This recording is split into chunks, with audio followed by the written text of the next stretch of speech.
everyone, welcome back to the Let's Talk About Mental Health series. So this week I'm continuing the theme of eating disorders. So this week I'm going to be focusing on bulimia.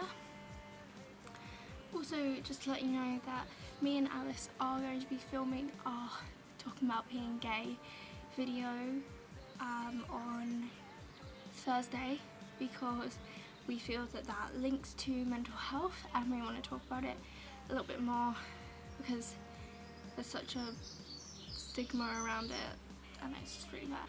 People who have bulimia try to control their weight by severely restricting the amount of food they eat, then binge eat and purging their food from their body by making themselves vomit or using laxatives. People suffering from eating disorders tend to use their eating habits and behaviours to cope with emotional distress and often have an abnormal or unrealistic fear of food, calories and being fat.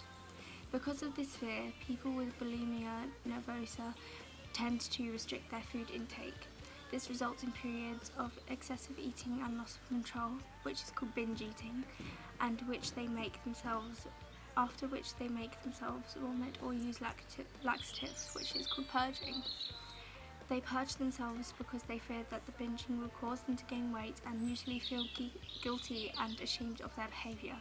This is why these behaviours are usually done in secret.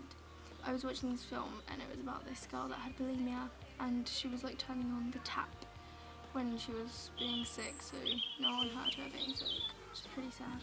Signs of bulimia nervosa include an obsessive attitude towards food and eating, an overcritical attitude to their weight and shape, and frequent visits to the bathroom after eating, after which the person might appear flushed and have scarred knuckles.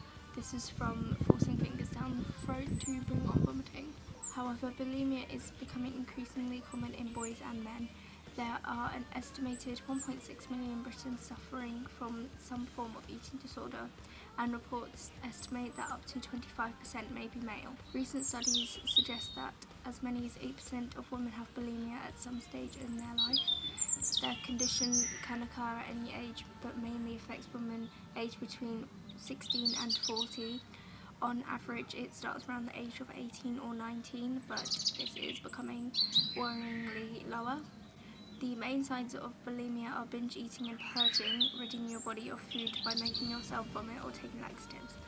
There may also be psychological symptoms such as an obsessive attitude towards food and eating, unrealistic opinions about body weight and shape, depression and anxiety, isolation, losing interest in other people. Without treatment, bulimia can lead to a number of physical complications such as dental problems and consequences of anorexia and stuff. Binge eating is usually a very quick process and you may feel physically uncomfortable afterwards.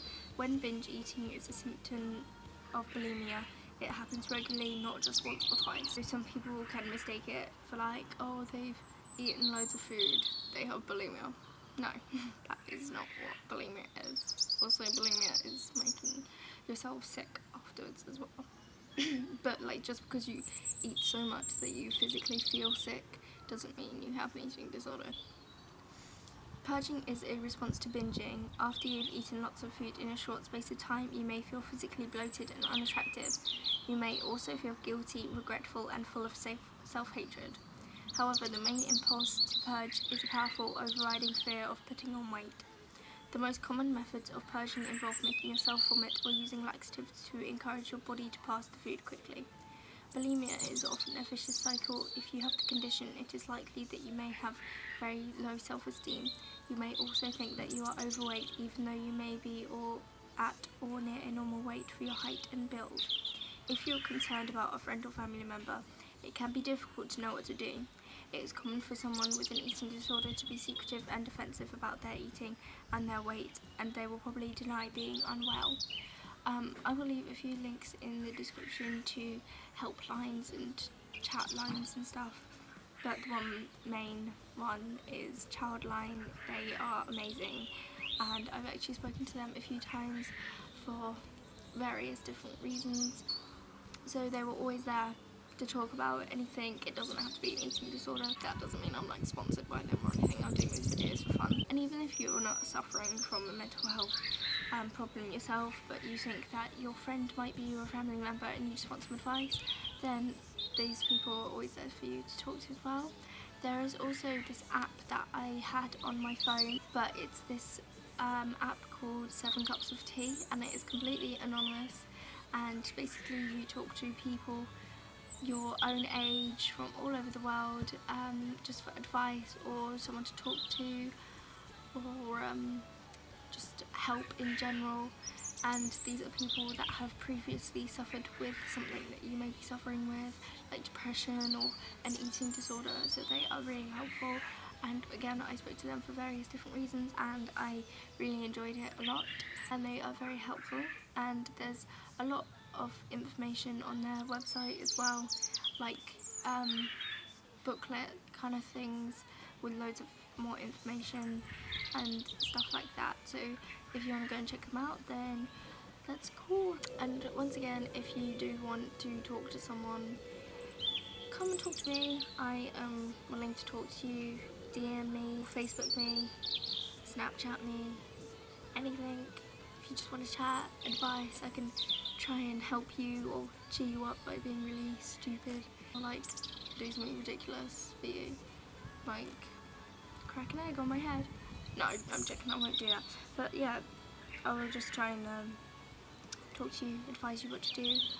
But yeah, if you don't want to talk to a stranger like me, talk to parents, teachers. Teachers are really good. I talk to a lot of teachers about my life. I feel so sorry for them.